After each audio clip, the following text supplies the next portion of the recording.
to love other people. That's kind of along the lines of telling more people about Christ. But here's how you worded it the other day, Joey. Calls us to love other people. But a lot of times I don't, but I wish I was at that point in my walk with Christ where I was loving every person I meet. I feel an urgency and a calling on my life, Joey says. Is it true that I can only show love when I know how loved I am? Why don't I know how loved I am? What a great question, Joey. I appreciate you asking that.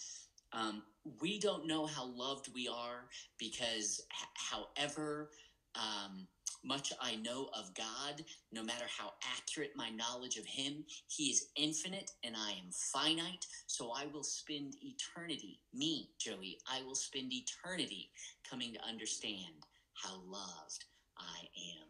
In Romans, Paul writes to the Romans, his systematic theology, and he says in Romans 8 that his prayer is that we would know how wide and deep and high and long is the love of God for those whose trust is in him. In other words, there's no comprehending how loved we are.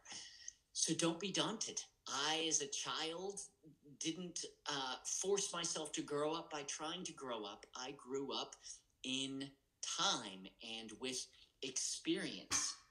That is how my spiritual growth actually works. We are not growing up and becoming more loving. What we're doing, and Joey, maybe you can relate to this. As a kid, I wanted to be an adult, right? I would put on dad's shoes and dad's tie, tie it wrong around my neck. And as a little kid, would pick up his briefcase and go, okay, I remember doing this in his closet. And I use this as an example all the time. I'd be like, okay, Dad, I'm ready to go to work. You go to work every day. I'm ready to go to work. I'm like 6, his tie is like this wide on me. And, I'm dragging his briefcase and I can't keep his big old shoes on my tiny little feet. But I'm ready to go to work. Because that's what I saw him do all the time. But us wanting to be all grown up isn't what grows us up.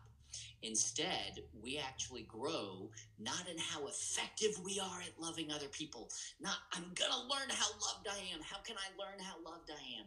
Instead, we actually learn to depend upon him out of need.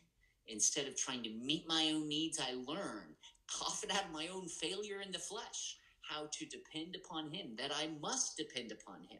And as I depend upon him, I learn how trustworthy he is. And as I learn how trustworthy he is, I actually begin to depend upon him more. So there's this cycle. In fact, we'll talk about it here in a minute from Walt's question that we're going to get to in just a second.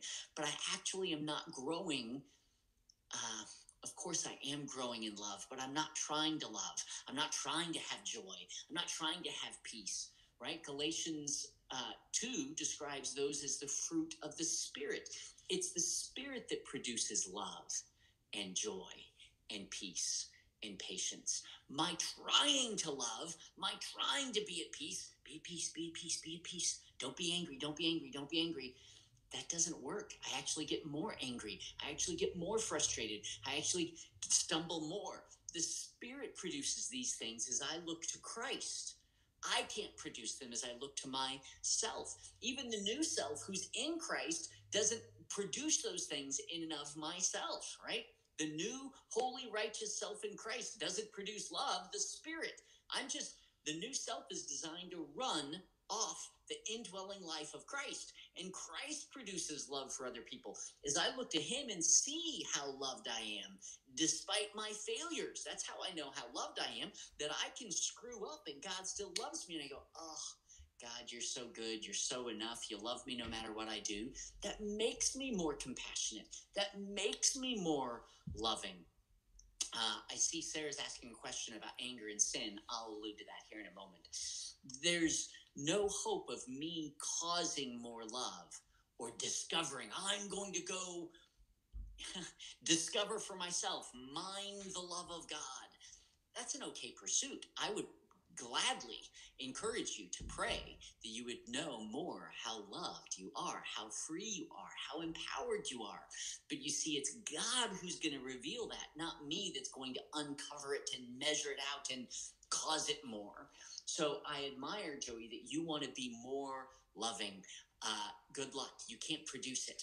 What you can do is learn to depend upon Christ, who is the one loving others through you. Galatians 2:20 is a wonderful encouragement to us that I, apart from Christ, just me, has been crucified with Christ.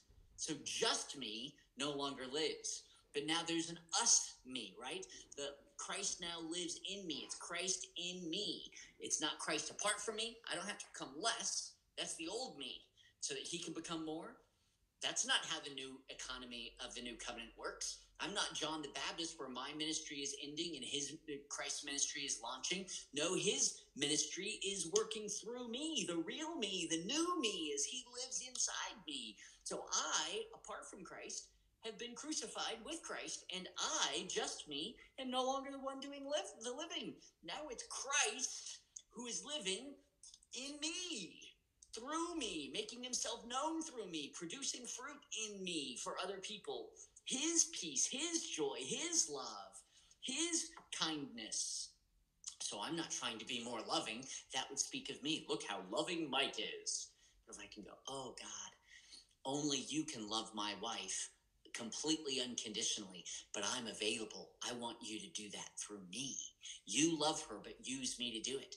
You be kind to people today, but not me trying to go and be kind so that I can be a better person, so that I can earn your rewards, right? I'm not pulling myself up by the bootstraps to be kinder to people, just gritting my teeth to be nice to people. Instead, I'm looking at Christ and I'm seeing how kind he is to me. And it becomes easier and easier as I learn to depend upon him, for me to see other people as he sees them, for me to want for other people what he wants for them, for me to be available for him to do what only he can in and through me. Because I'm no longer the one doing the living, right? Just me has been crucified with Christ, and just me is no longer the one doing the living. Now it's Christ in me, the us me of Christ living through me as I depend upon him. His grace as I, by faith, choose him instead of me. Not me being better, but Christ being enough. Not me being stronger, but Christ being my strength. Not me being a better lover, but Christ loving through me. My hope is not in how well I do for God. My hope is in how well Christ has already done for me. So I rest. Increasingly, I grow up and rest, and he produces through me. I'm no longer the one doing the living, but the life that I live in this body, I live by faith, right? I choose him, not me. I live by faith in him. I depend upon him who loves me and gave himself for me. In other words, I depend upon him to be the lover. I depend upon him to be the one doing the living. I depend upon him who gave his life for me and to me and lives it through me. I am not the core reactor of the Christian life. I am the vessel in which Christ lives, and this new creation is Christ in me, the real me, the new me, the resurrected me. And union life is not me being godly. Union life is Christ being God in and through me by his grace to me, to God's glory. He's doing the work. So the more we grow up in our dependence upon him, the more we experience what only he can do in and through us. Here's the great news, Joey. You are not being judged by how well you are God. God is not looking at you going, you need to be more loving, and you need to be more kind, and you need to be more forgiving. He's saying, look at me, Joey, look at me. I love you. I'm enough for you.